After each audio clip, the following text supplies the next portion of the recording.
lebih inilah keseharian aku dan anakku setiap harinya ya. Memiliki anak 3 bulan tentunya banyak minum susu. Apalagi waktu di bawah 3 bulan, aduh sering banget minum susunya bisa 12 kali dalam sehari. Ini ada 4 botol susu dan aku biasanya sterilin ini bisa sampai beberapa kali dalam satu hari ya. Karena frekuensi minumnya banyak. Kemudian aku di sini pisahin baju anakku yang harus disikat dan yang bisa masuk mesin cuci. Sebenarnya semuanya harus disikat ya, cuman aku benar-benar gak ada waktu untuk ngerjain itu semuanya.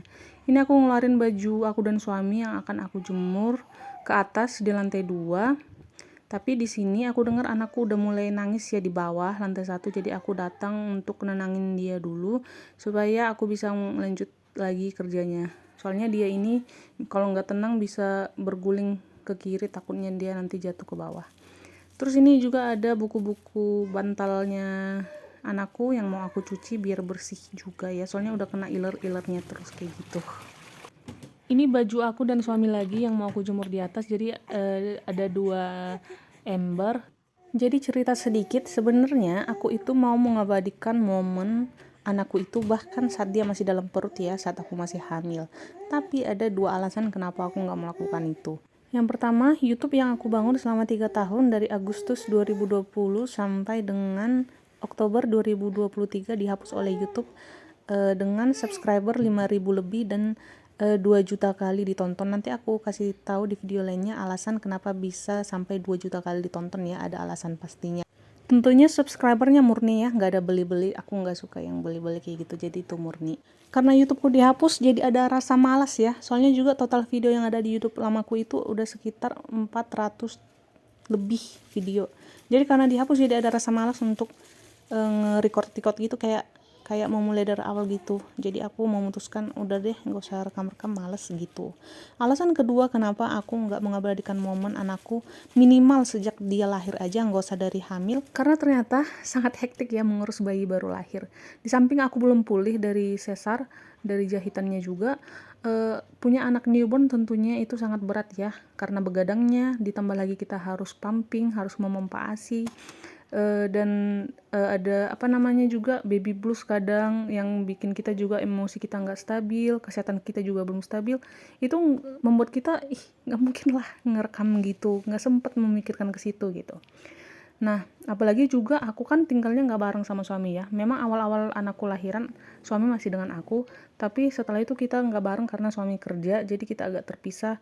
Mulai dari bayi umur kurang dari 2 bulan, jadi aku ngelakuinnya benar-benar sendiri ya. Jadi aku nggak sempet untuk melakukan apapun karena mengurus bayi dan mengurus diriku dan mengurus rumah, mengurus baju, semuanya juga adalah pekerjaan yang berat kayak gitu. Jadi itulah hal yang membuat aku memutuskan tidak mengabadikan momen apapun. Ibu-ibu yang punya anak pasti ngerti lah, bahkan nggak hanya ibu-ibu, bapak-bapak juga yang punya istri dan anak pasti ngerti lah kesibukannya. Cuci dot berulang-ulang setiap hari kayak gitu, dan penampilan kayak homeless, kayak gembel karena ngurus anak, nggak sempat mengurus diri. Kalau ada waktu untuk tidur ya dimanfaatkan untuk tidur ya.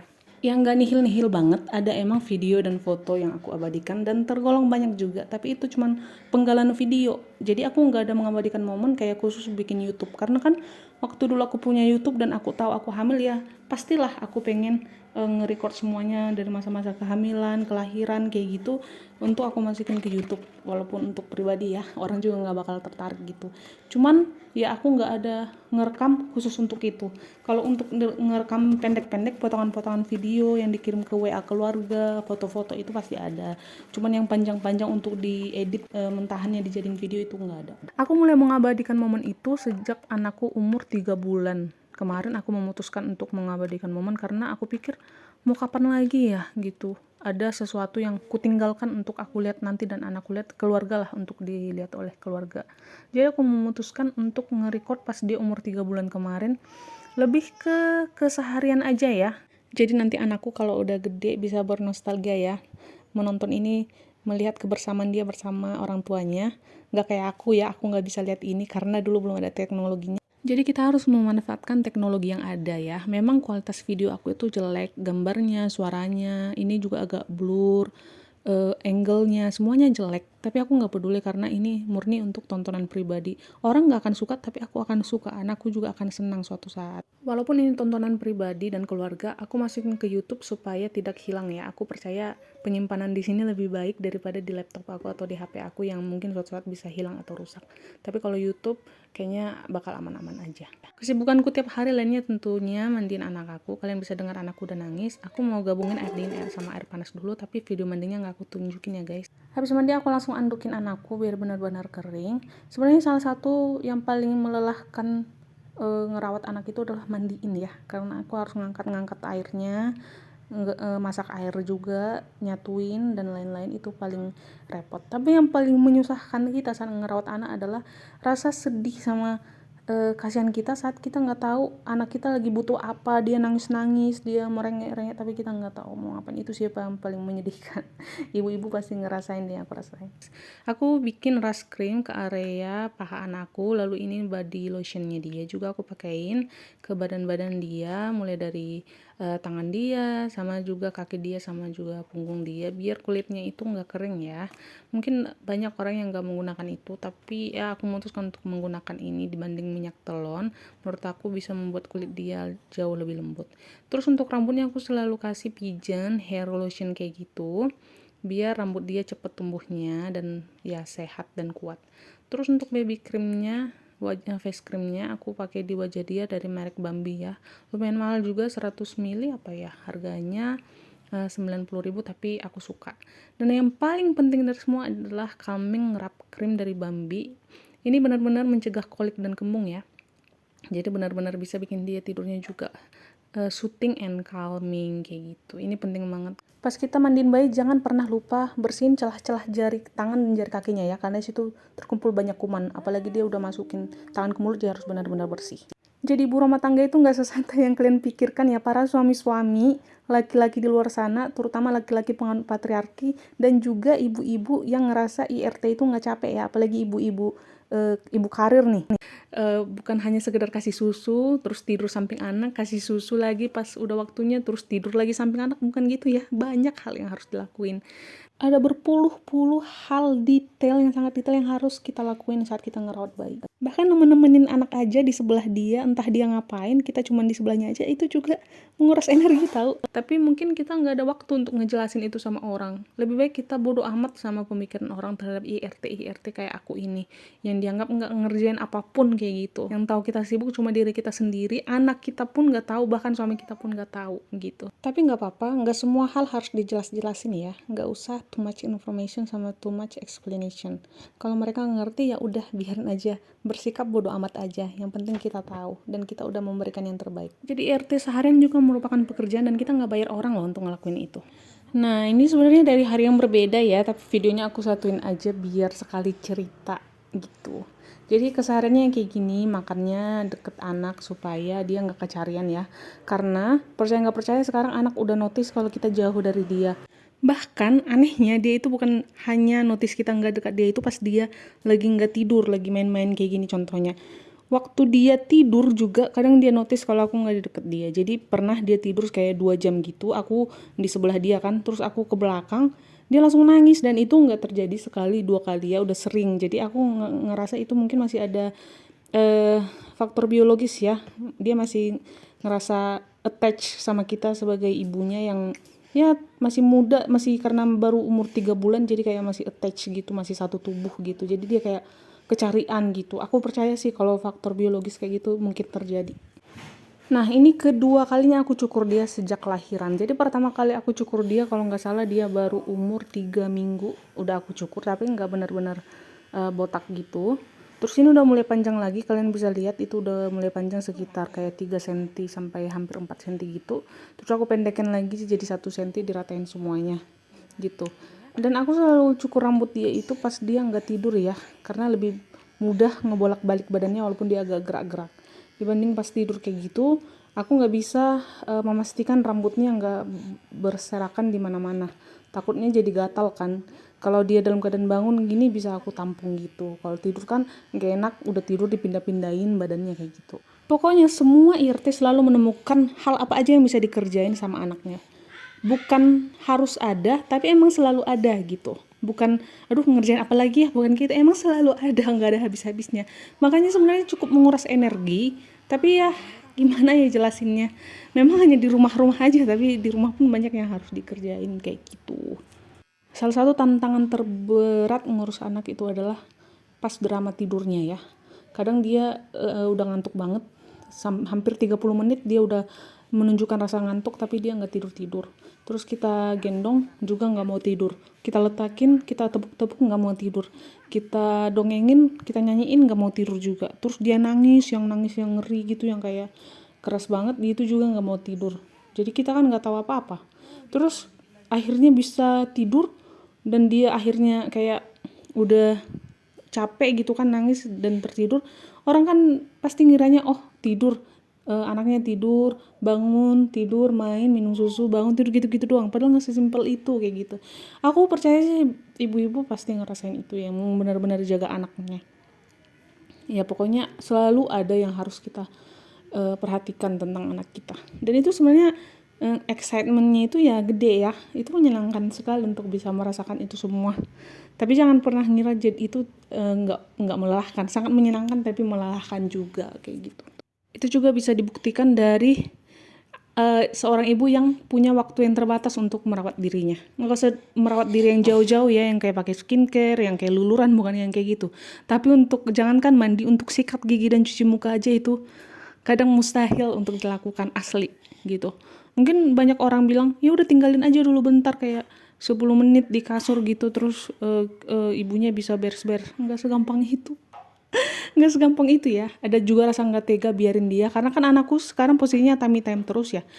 Tapi tummy time-nya itu dia belum bisa balikin badan sendiri. Jadi pernah aku buang air besar di kamar mandi, terus aku tinggalin dalam keadaan tummy time.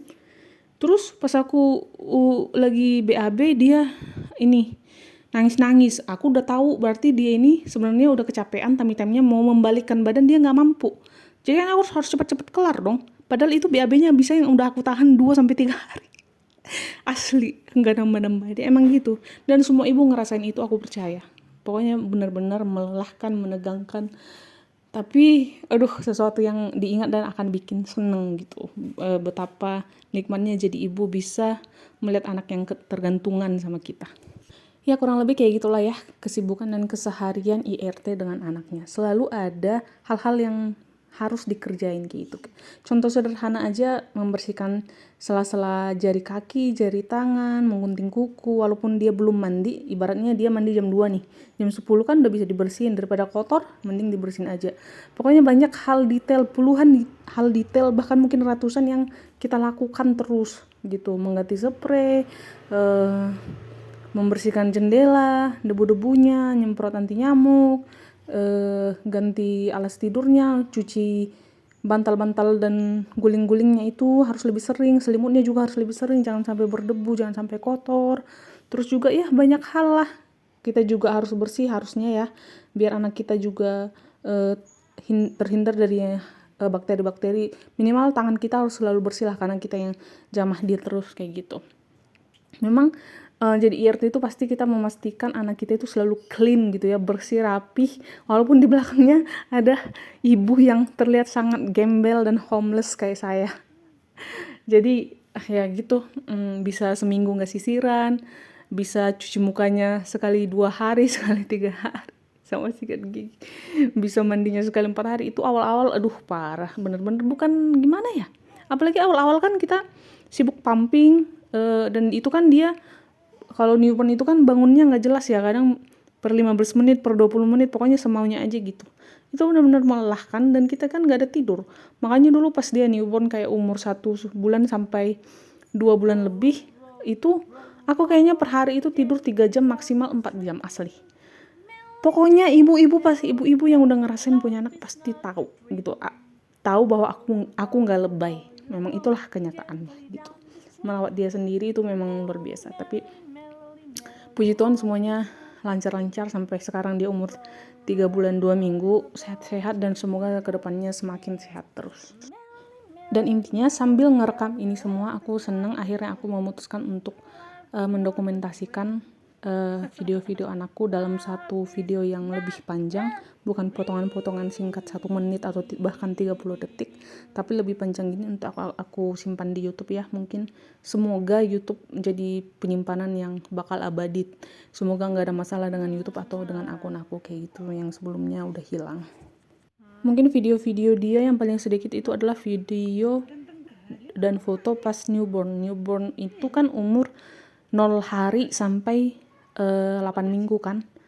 Tapi dia itu punya stok foto dan video yang sangat sedikit di waktu-waktu itu, karena di situ kesehatan aku, emosiku belum stabil semuanya, dan juga aku nggak ada waktu untuk ngurusin itu.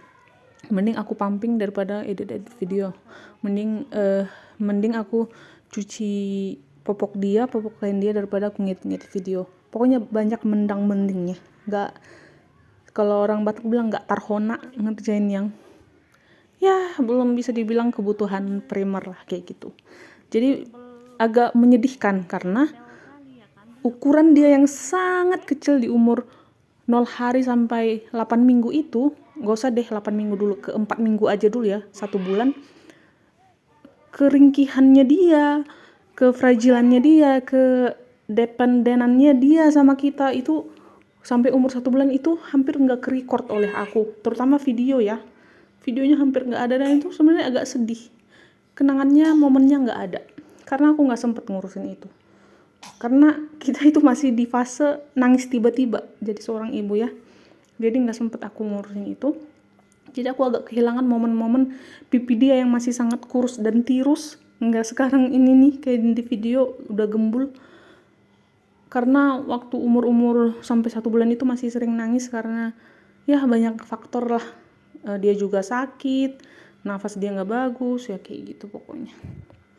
Tapi puji Tuhan banget. Terima kasih Tuhan Yesus sudah sayang sekali sama kami berdua dan suami aku dan anakku. Sehat-sehat sampai sekarang. Dan ini kayak ginilah proses aku kalau nidurin dia. Karena kadang dia suka drama, jadi aku ya nidurin sambil ngantuk-ngantuk lah. Kadang jam 12, kadang jam 2, kadang dia kebangun jam 3 sampai jam 4 nggak tidur lagi, jam 3 sampai 4 pagi ya kayak gitu. Random sekali anak saya ini. Tapi menyenangkan banget. Pesan mama untuk Dean, mungkin mama selalu lelah, selalu capek, dan gak sempet mengurus diri. Dan mama belum memberikan yang terbaik buat Dean. Tapi kasih mama tulus sama Dean dan akan merawat Dean sampai besar dengan penuh kasih sayang.